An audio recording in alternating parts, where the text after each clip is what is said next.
Meus irmãos, por favor, o texto de Atos, capítulo de número 13.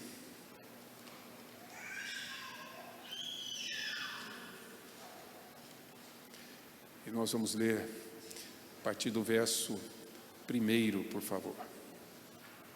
Atos 1, 13, de 1 a 3.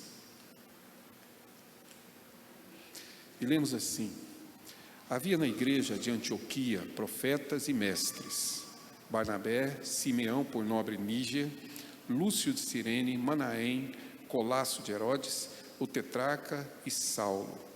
E servindo eles ao Senhor e jejuando, disse o Espírito Santo: separai-me agora, Barnabé e Saulo, para a obra a que os tenho chamado.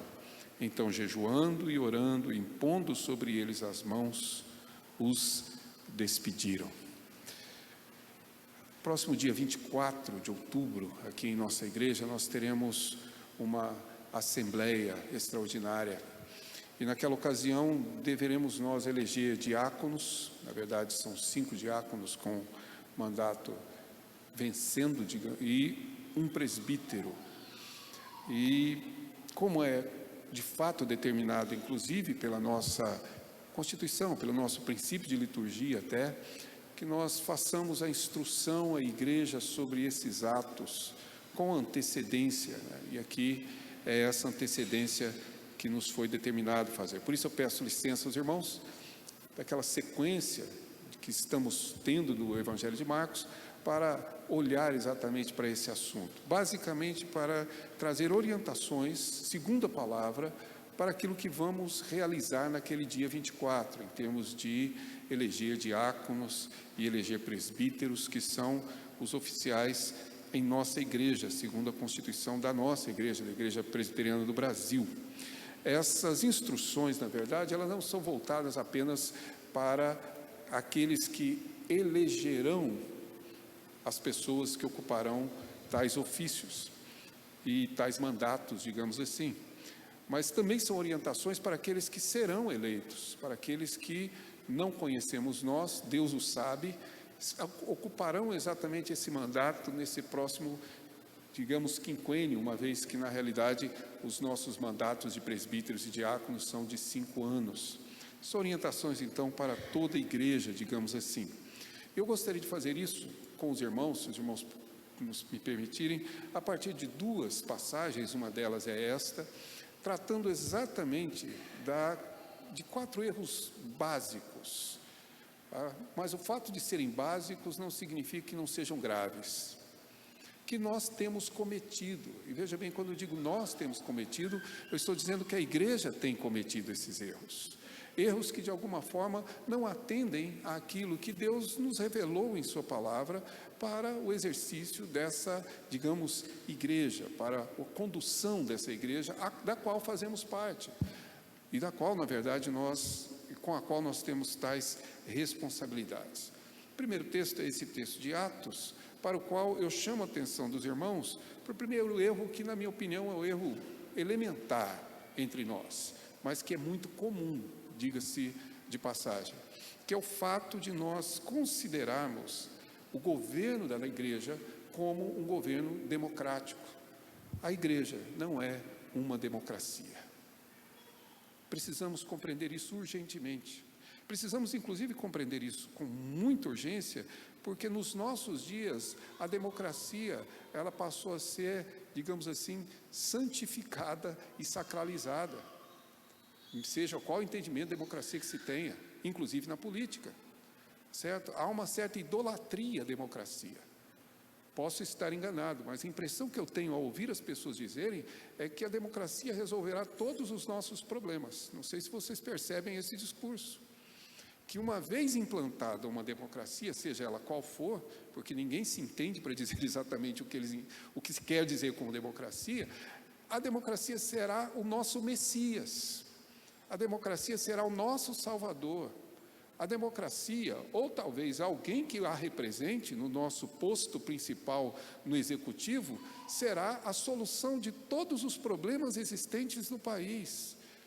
O nosso problema não vem da ausência de democracia, o nosso problema vem do pecado, da corrupção humana, e onde existir o homem, existirá pecado e corrupção humana. E lembre-se, a democracia é apenas mais um modo de governo corrupto, porque o homem é corrupto, simples assim. Não há muito como florear e nem, digamos assim, dourar essa pílula. Nós já temos experiências suficientes para compreender que sim, a democracia não é um Deus. E em muitas ocasiões pode se tornar um demônio na vida de um país e das pessoas. A igreja não é democracia. Isso fica evidente no texto que acabamos de ler. É um texto narrativo, claro, mas é uma narração que parte de alguns pressupostos. Lucas, quando escreveu, já traz consigo algumas pressuposições que estão, na minha opinião, certamente evidentes no texto, se você observar bem. Ou seja, ele descreve aqui, basicamente, o oposto daquilo que a Escritura nos ensina. Só para lembrar mais uma vez, a democracia é o poder do povo, pelo povo, para o povo. Se a minha aula, eu vou citar uma disciplina aqui que poucos vão entender, minhas aulas de OSPB ou de moral e cívica não falharem. Mas quando estudávamos isso, aprendíamos que democracia é o poder do povo, pelo povo, para o povo. Mas veja bem, a igreja vive sobre outro princípio, que está contido em Romanos, capítulo 11, onde Paulo escreveu dizendo que tudo provém dele, tudo existe por meio dele, e tudo existe para ele. Esse é o governo da igreja, é o governo de Deus. A igreja existe a partir de Deus, a igreja existe por meio de Deus, e a igreja existe para Deus. Portanto, o seu governo não é democrático. Se você preferir, pode dizer até que é teocrático, sem problema nenhum, porque é Deus quem governa. É Deus quem, na verdade, conduz a vida da igreja, o que está evidente aqui no capítulo 13 de Atos. Veja bem, se você quiser, estavam servindo esses irmãos, profetas e mestres, lá na igreja de Antioquia, verso 1, quando no verso 2 eles estavam servindo e jejuando o Senhor, e disse o Espírito Santo, simplesmente Deus disse, separem para mim Paulo e Barnabé, porque eu tenho chamado os dois para a obra. A ordem veio expressa. Eu sei que a gente não ouve mais a palavra de Deus dessa forma, revelada por meio de profetas, como aconteceu aqui, mas Deus simplesmente disse, separem para mim, eu escolhi, eu chamei, como diz o verso, e eu determinei que eles, na verdade, cumpram uma obra que eu escolhi. Quem governa a igreja é Deus, quem governa o povo de Deus é Ele, quem governa e conduz a igreja é o próprio Deus. Enquanto nós confundimos a igreja com uma democracia, nós vamos cometer equívocos sérios. Vamos, na verdade, conduzir a igreja por caminhos humanos e não por caminhos divinos. Vamos, na verdade, implantar na igreja um sistema que, na verdade, atenda ao nosso interesse, porque democracia é o governo do povo, e nós não governamos absolutamente nada, quem governa é Deus. Quem conduz é Deus, quem na verdade leva o povo de Deus nesse processo, digamos assim, é o próprio Deus, é Ele quem o faz. O Espírito Santo disse, separai-me, eu tenho chamado. Deus governa a sua igreja, é Ele quem chama. O Deus triuno faz isso, como lemos aqui, por meio do Espírito Santo de Deus. Eu quero convidá-lo a ver uma outra passagem para entender um pouco melhor como é que Lucas narra e entende, veja bem, esse conceito que nos passa um pouco despercebido. Se você puder, o texto de Atos, capítulo de número 2, capítulo de número 1, perdão. Atos, capítulo de número 1. E veja bem, no verso 15 até o verso 26, é aquela passagem em que Judas, estando morto, e tendo abandonado o ministério, é agora substituído. E Pedro toma aqui à frente dos discípulos e convoca realmente uma assembleia, dizendo, agora precisamos que outro, que foi testemunha do ministério de Jesus e da sua ressurreição, ocupe o lugar de Judas. E então foi-se fazer a escolha de um substituto de Judas, e a escolha recai sobre Matias. Nós sabemos que Matias é quem vai ser esse 12º apóstolo aqui. Mas observe um pequeno detalhe no texto, ou seja, no verso de número 26, lançaram em sortes, vindo a sorte a recair sobre Matias. Lançar sortes. Você lê o Antigo Testamento por diversas vezes e continuamente você vai ver Deus usando por esse instrumento, usando exatamente essa condução da expressão da sua verdade por meio de um lançar de sortes que não sabemos como funcionava, tá? Urim e Tumim, como algumas pessoas costumam entender, mas Deus conduziu o seu povo fazendo essas escolhas por meio desse lançar de sortes. Quando, na verdade, Jonas foi encontrado no barco como aquele responsável por todo o risco que aquele barco tomava, lançaram a sorte e a sorte recaiu sobre Jonas. Deus indicava a sua vontade, Deus indicava a pessoa, quer para o juízo, quer para a graça, mas Deus indicava por meio desse lançar de sortes, que acontece aqui. Matias vai ser escolhido, lança-se a sorte, e Deus então aponta que é Matias por meio desse ato. Até aqui, nenhuma novidade para nós, a não ser o detalhe de que esta é a última vez em que se lança sorte. A partir daí, não mais. A partir daqui, Deus não manifesta a sua vontade mais por esse intermédio, por esse caminho, por esse ato. E a pergunta é simples, por quê? E a resposta é mais simples ainda, capítulo 2, verso 1. O Espírito Santo é derramado. E agora Deus manifesta a sua vontade por meio do Espírito. Não há necessidade mais de lançar sortes. É o Espírito Santo quem vai conduzir o seu povo e que vai manifestar a vontade de Deus. E que vai fazer isso por meio de instrumentos. E esses instrumentos são homens. E aqui chegamos no ponto essencial, digamos, para aquilo que nós estamos nos preparando a fazer. Ou seja, se você ler os textos, quando Deus chama Paulo, não existe intermediação humana, porque Deus chamando o seu apóstolo, é Ele quem faz. Mas quando se escolhem os diáconos em Atos 6, quem elege os diáconos são os membros daquela comunidade, daquela igreja, manifestando assim a própria vontade de Deus. Ou, se eu puder resumir, nós chegamos em algumas conclusões fundamentais, e que eu quero que vocês guardem isso, tanto aqueles que já exercem alguma função, algum ofício, como aqueles que estão sendo preparados ou que vierem a exercer. Primeiro, nenhum de nós representa vontade humana. Em um conselho, os homens que lá estão foram chamados para representar a vontade de Deus. Não há partidos na igreja. Não há facção, ninguém representa grupos, ninguém representa jovens, ou representa homens e mulheres, ou representa músicos, ou representa quem quer que seja. Quando somos eleitos para representar a Deus naquele conselho, e para manifestar a vontade de Deus, como instrumento do Espírito Santo. Ou é isso, ou estamos em pecado, naquela mesma reunião de conselho. Se ali prevalece a minha vontade, se ali prevalece as minhas perspectivas, se ali prevalece o meu interesse, se ali prevalece, na verdade, meu próprio entendimento pessoal, como sendo algo superior até o entendimento dos demais, ali eu estou exercendo a minha função em pecado. Eu estou ali para representar a vontade de Deus. Os diáconos estão eleitos para representar exatamente o serviço de Deus e não dos homens.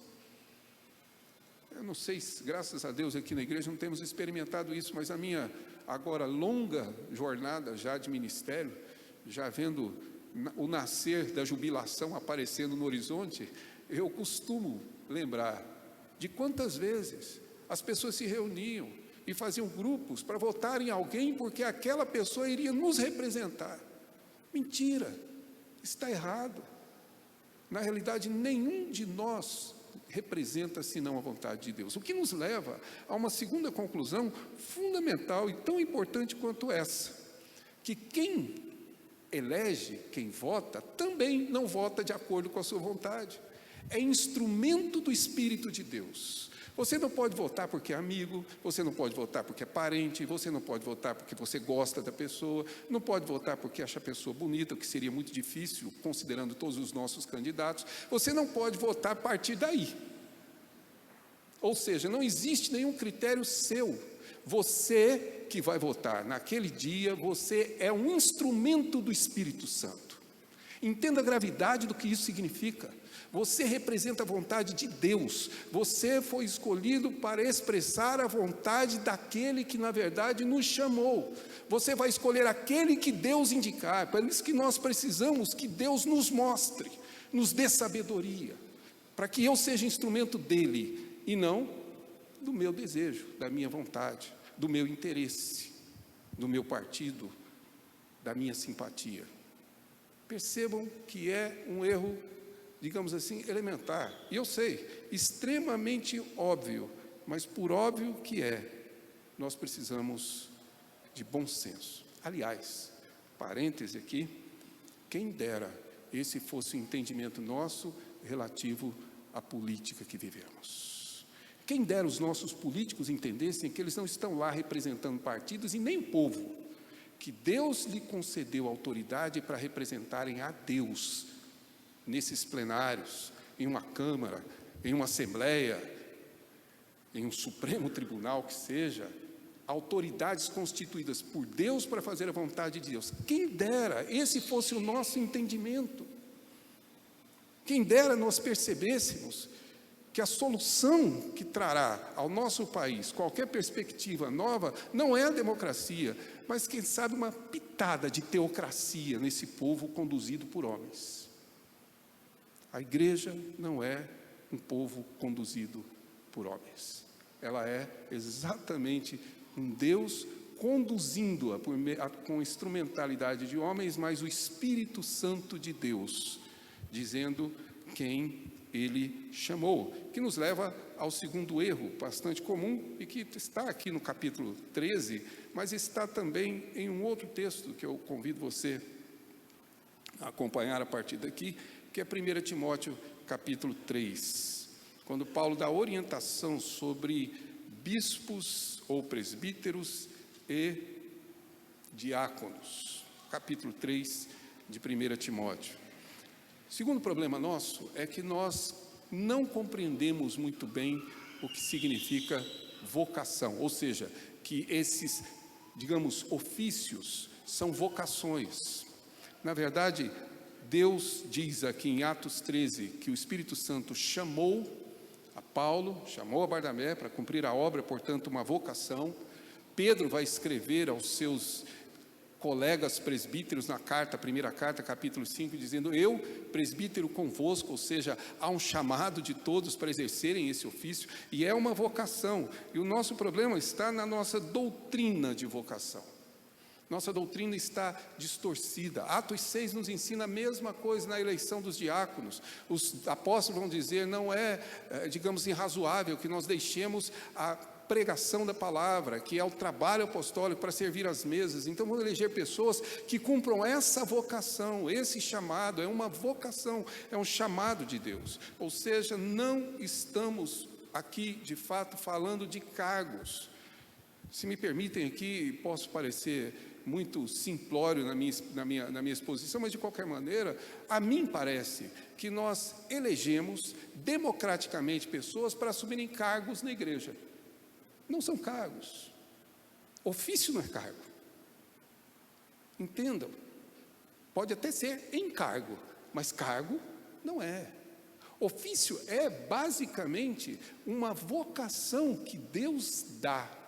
É um chamado de Deus. Isso é essencial para todos nós. É essencial compreender que exercer isso não é fazer tarefas, mas é uma vocação. Notem pelo menos duas diferenças importantes aqui.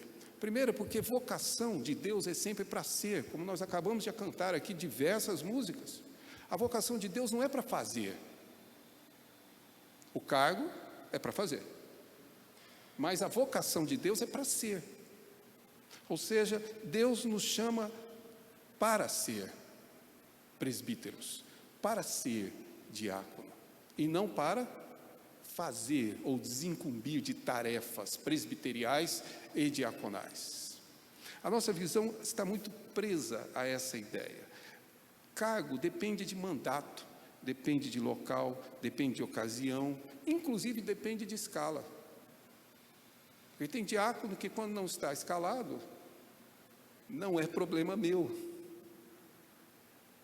Tem presbítero que, quando está, digamos aqui, não estou hoje em escala, não é minha tarefa desenvolver, também não é um problema meu. Como se nós pudéssemos deixar de ser. Não sei se os irmãos estão entendendo. Toda vez que eu elejo alguém para o cargo, ele vai exercer uma função de cargo.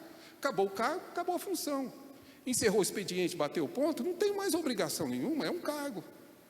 Agora, quando na verdade nós entendemos isso como uma vocação, aí, meu irmão, não tem local, não tem ocasião, não tem uma situação.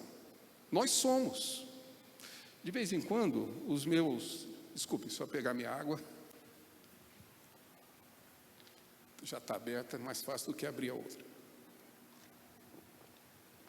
E domingo passado eu estava na igreja do Jardim Goiás, que mandou inclusive um abraço aos irmãos, e quando eu fui beber água, adivinha o que aconteceu? Eu sei, vocês já sabem. Então, por isso aqui esse cuidado. Mas, veja bem, de vez em quando conversava com os meus filhos, eu achava interessante, eles diziam para mim o seguinte: pai, eu quero sua opinião, mas não quero sua opinião como pastor, quero sua opinião como pai. Minha resposta é sempre a mesma: impossível. Impossível. Porque pastorado para mim não é cargo. Pastor é o que eu sou. Eu não posso deixar de ser. Detesto aquelas expressões, enquanto pastor. Não existe isso, até porque, do ponto de vista de português, é um erro crasso, né? Ninguém é enquanto. Não gosto quando as pessoas dizem, eu não sou, eu estou. Não, eu sou. Enquanto eu estiver, eu sou. Essa é a perspectiva. Sempre sou. Por isso é uma vocação. É tão importante entender isso, porque veja bem, onde é que nós seremos presbíteros? Não aqui, somente. Mas quando eu chegar em casa, eu tenho que ser presbítero, ou tenho que ser diácono. Diaconato não é uma roupa que eu retiro, não é uma placa que sai do meu bolso escrito plantão. Diaconato é uma vocação, e se é vocação, é o que você é. Você é diácono na segunda, na terça, no seu trabalho, em sua casa, com os amigos, na família, no churrasco. Aí você percebe que realmente a vocação está lá. Porque antes que alguém fale, a pessoa já está tomando providências e servindo, porque isso é uma vocação.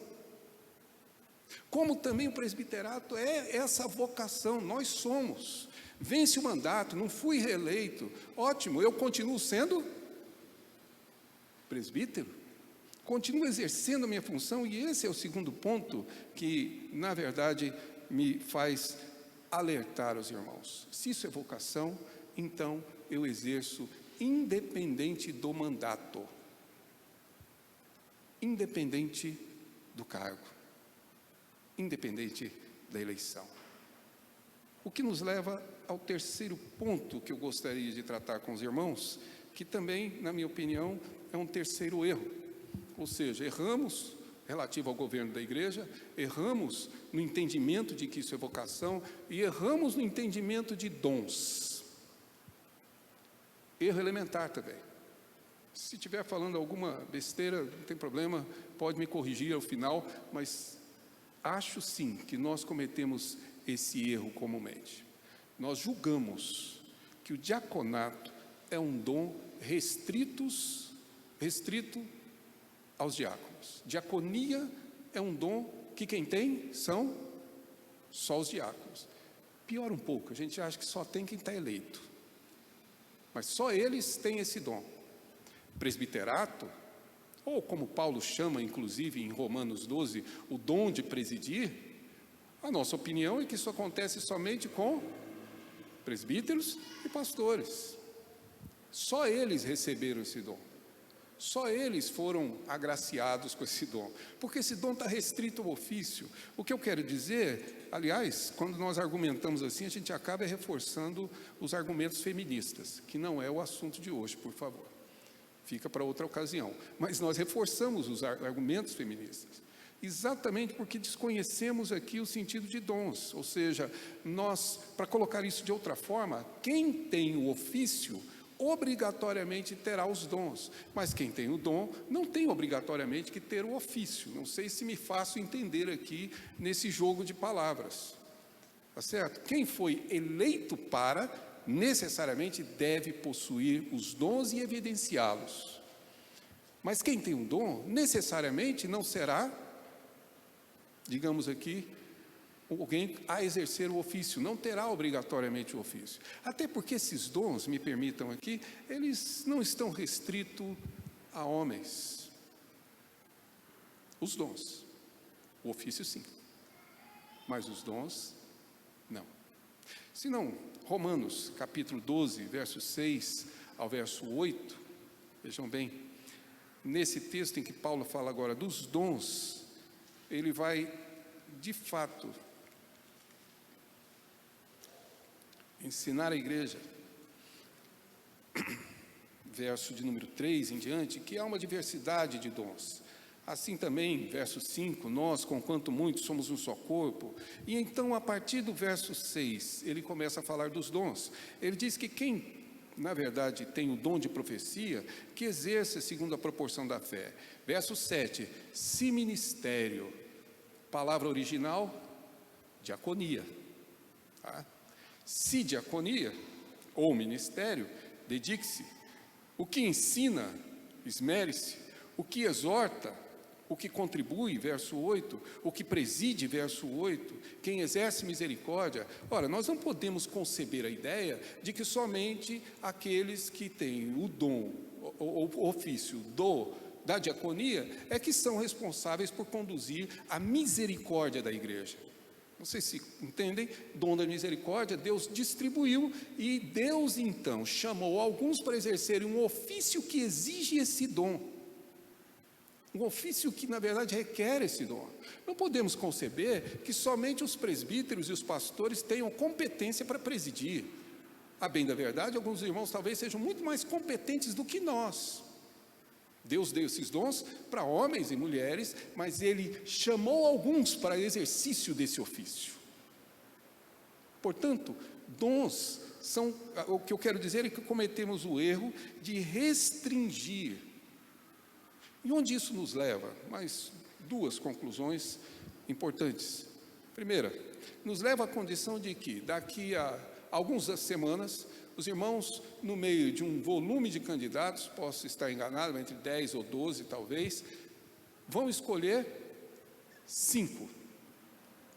Aí nós estamos dizendo o quê? Que só esses 5 têm os dons. É isso? Que só esses 5 é que têm o chamado. É só isso? Não, nós estamos dizendo que nós só temos vaga para 5. E graças a Deus nós temos mais do que isso. E aqueles que possuem o dom devem exercê-lo, com ou sem ofício. Não é o ofício que me leva a servir a Deus. O ofício é a mera consequência, quando Deus me chama para exercê-lo. Não sei se os irmãos percebem como isso é equivocado. Eu aceito ser candidato a diácono. Ou não, eu aceito ser candidato ao presbítero. Bacana. Você sabe o que um presbítero faz? Sei. Você sabe o que o diácono faz? Não sei, mas nós vamos explicar o que. Você sabe o que se faz? Sei. Ótimo. Procede-se a eleição. Não fui eleito. Sei o que o diácono faz. Eu olhei para a minha vocação e para os meus dons e entendi que eu tenho esse chamado, mas como não fui eleito, agora eu não preciso mais exercer essa função. Eu não preciso exercer esse cargo. Portanto, não tem escala e, portanto, não exerço nenhuma função, nem diaconal e nem presbiterial. Não sei se os irmãos estão entendendo, isso não é um pensamento muito cristão, é um equívoco sobre os dons. Quando você for consultado, você que está me ouvindo e que vai ser consultado quanto à indicação que você recebeu, é isso que você precisa pensar. Eu tenho dom? Segundo, Deus me chamou? Terceiro, sim, eu concordo, vou concorrer. Quarto, não fui eleito, vou servir do mesmo jeito, com a mesma alegria, com o mesmo prazer. O que precisarem de mim, eu estou aqui para ser diácono ou presbítero, para fazer essa função, sem o ofício, sem o cargo, sem as honrarias, se é que isso é considerado honraria. Percebem? Esse é o pensamento cristão. Mas se eu não estiver enganado, o que acontece com muita frequência é: não, eu tenho dom. Claro que tenho. Sim, Deus me chamou. Ou não fui eleito, então, desculpa, agora eu vou aguardar a próxima eleição para exercer o dom e para atender a vocação de Deus. É isso que nós chamamos de condução, digamos, do oficialato da igreja? Claro que não. Os dons são concedidos para serem exercidos independente do ofício. Aqueles que forem, de fato, chamados para isso, consultados, devem estar conscientes do seu chamado e consciente, especialmente, da sua vocação. Isso é fundamental.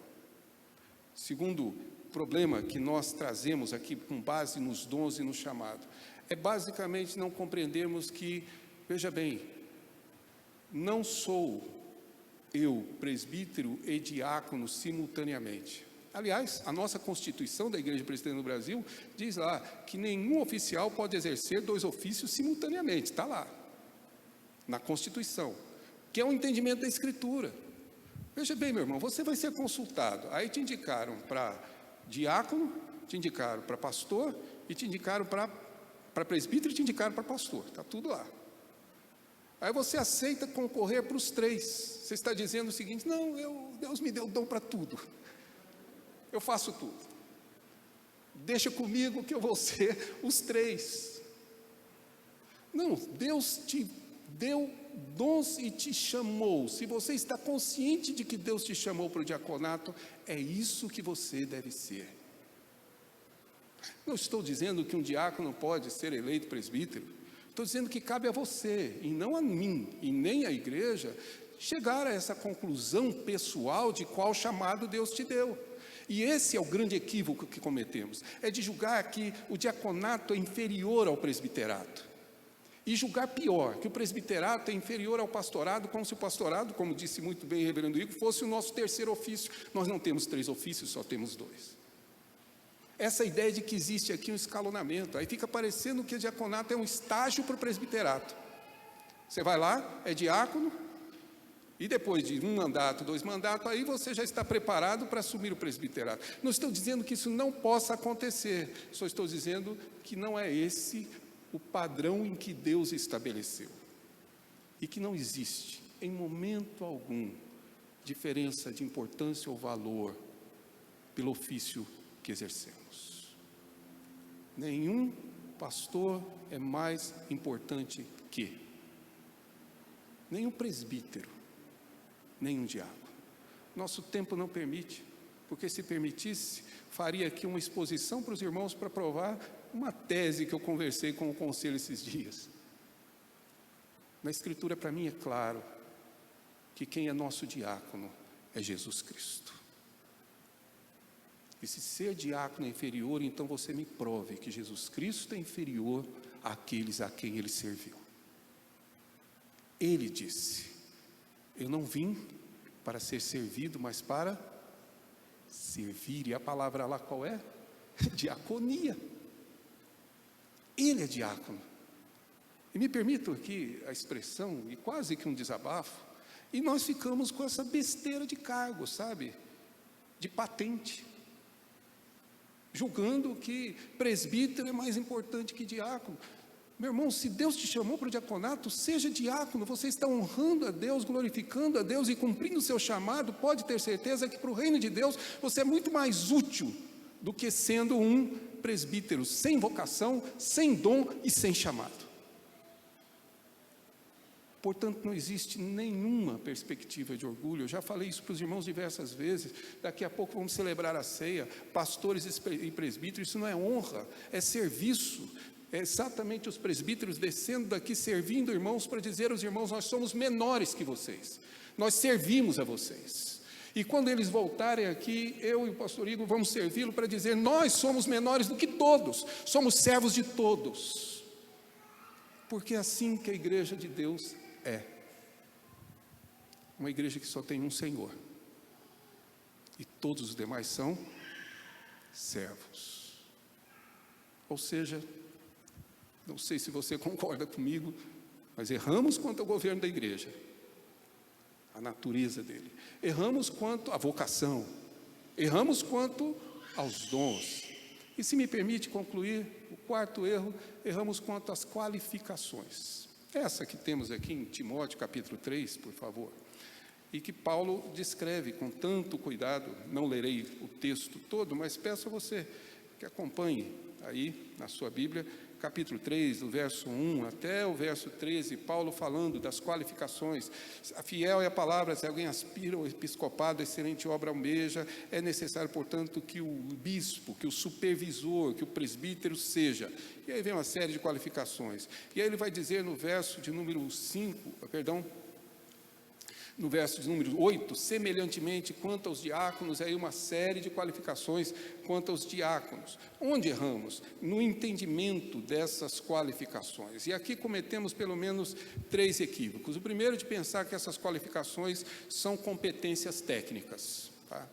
Tipo currículo vitae, né? Aquele que você manda para ganhar emprego. Então, o que você é? Aí você descreve suas competências. Não é. Se você tiver o cuidado, talvez a carta de Tito seja mais clara, porque é mais curtinho. Se eu não cansar o irmão, é o mesmo texto, somente reduzido, digamos, Tito capítulo 1. Paulo dá a mesma recomendação a partir do verso de número 5 ao verso 9.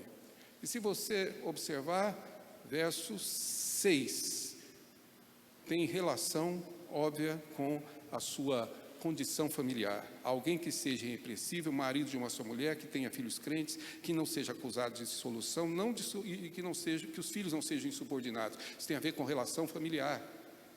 Segundo, observe, verso 7 e verso 8, ou seja, porque é indispensável que o bispo ou o presbítero seja irrepreensível como dispenseiro de Deus, não deve ser arrogante, nem violento, nem cobiçoso, nem de torpe ganância, antes hospitaleiro, amigo do bem, sóbrio, justo, piedoso, que tenha domínio de si mesmo, ou seja, tem a ver com a relação que ele faz consigo e com os outros, essa relação humana que temos. Mas veja o verso 9, apegado à palavra fiel, que é segundo a doutrina, de modo que tenha poder tanto para exortar pelo reto ensino, como para convencer os que contradizem, ou seja, sua relação com Deus, ou particularmente sua relação com a palavra de Deus.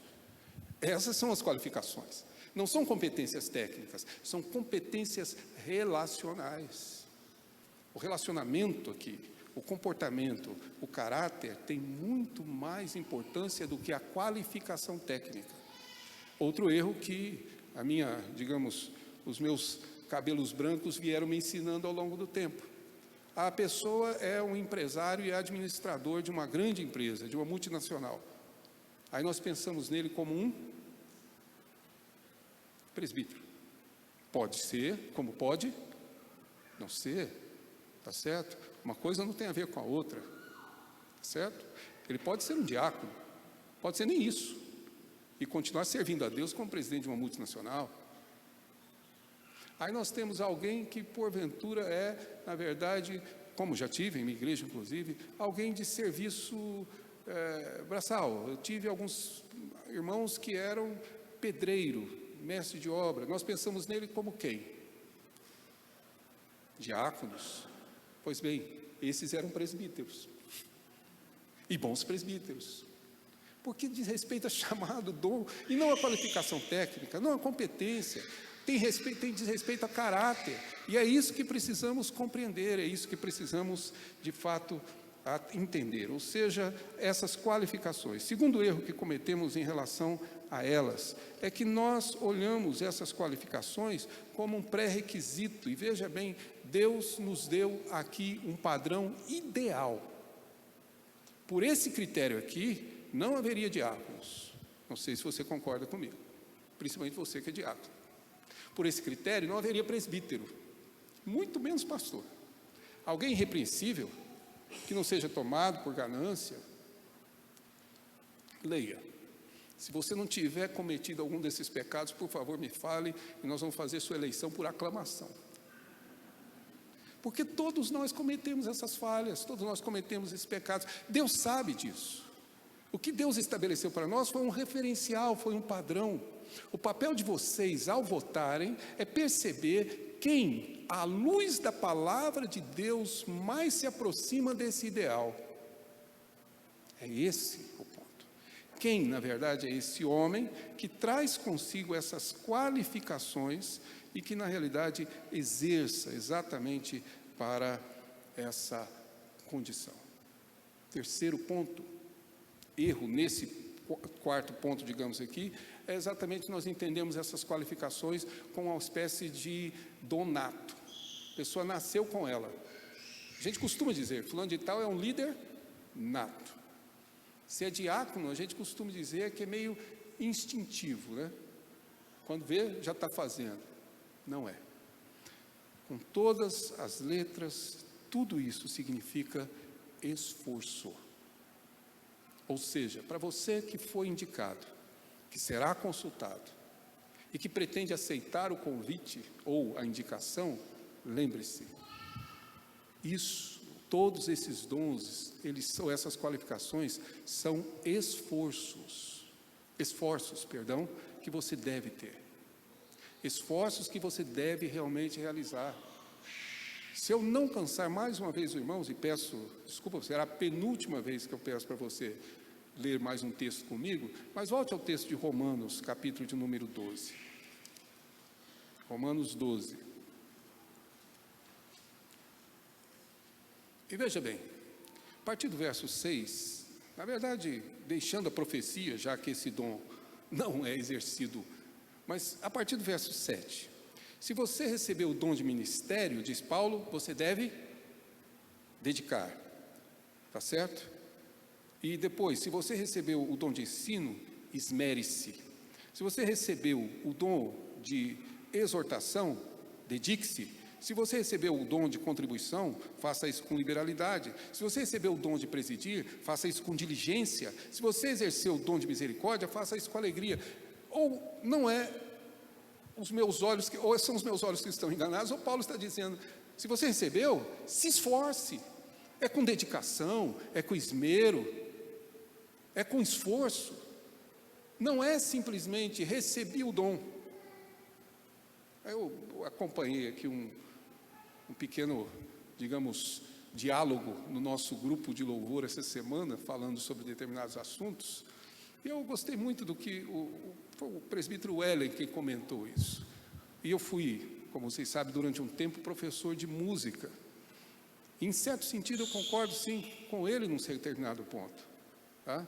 É a ideia de que tocar exige mais do que talento. E eu concordo, alguns nascem com mais e outros com menos, mas exige esforço. Eu dava aula de instrumento de sopro, trompete, trombone. Vocês já imaginaram ouvir trompete e trombone desafinado? E esse é um tipo de instrumento dificílimo de tocar, pianíssimo, tá? Tinha um aluno meu que, inclusive, quando ele ia ensaiar, ele pulava o muro da casa dele e ensaiava no cemitério que tinha no fundo, para não causar incômodo na vizinhança. Perguntaram para ele se ninguém reclamou, ele falou, olha, até agora ninguém apareceu para reclamar. Mas ele ensaiava lá, porque o som é um ruído. E às vezes eu tinha que repetir com esses alunos 2, 3 compassos exaustivamente de uma música, até ele fazer perfeito, porque se ele não fizer perfeito e automaticamente ele não fará na hora de tocar. É simples.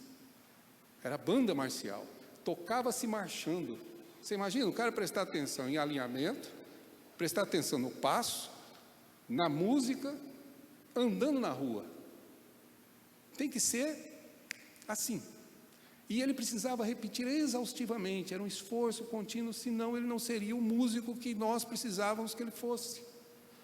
Mas nós, quando pensamos em presbiterato, quando pensamos em diaconato, nós achamos que é uma coisa meio nata, já vem com ele, não exige esforço. A Escritura diz que o presbítero deve ser alguém apto para ensinar. Eu concordo, nem todos os irmãos estão aptos para isso, mas sim, deve esforçar-se deve se dedicar a.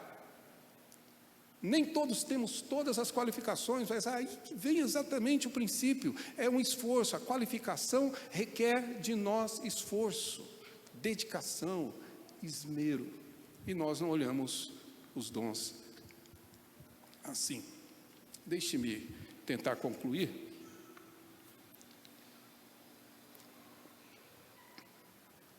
finalmente, e gostaria de fazer o caminho ao contrário com os irmãos, por favor. Existe um esforço.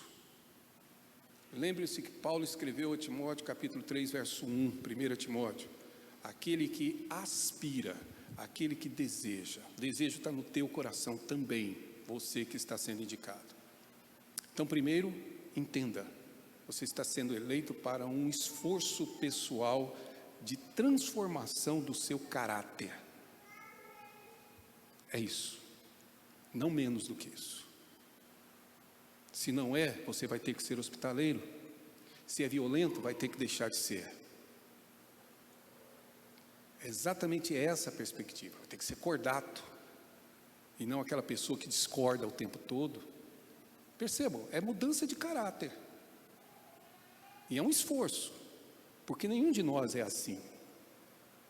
Mas é um esforço. Esse esforço, ele vem, na verdade, digamos assim, agraciado com um dom que Deus te concederá, ou já te concedeu pelo Espírito Santo. Um dom que Deus concedeu. Um dom para exercer. Não um dom para exercer depois da eleição. Não um dom para exercer enquanto você tem mandato. Um dom para exercer agora. Ou então você não entendeu ainda a Escritura. Esse é o dom. E sim, Deus chamou algumas pessoas.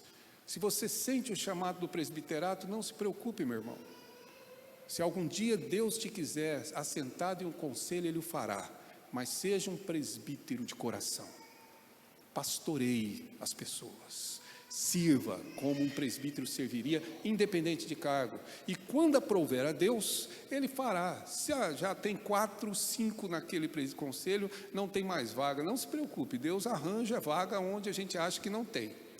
Até levar algum que precisa mais cedo para a glória e abrir a vaga para outro. Mas Deus faz seus caminhos. Não se preocupe com o ofício, preocupe-se no exercício da sua vocação.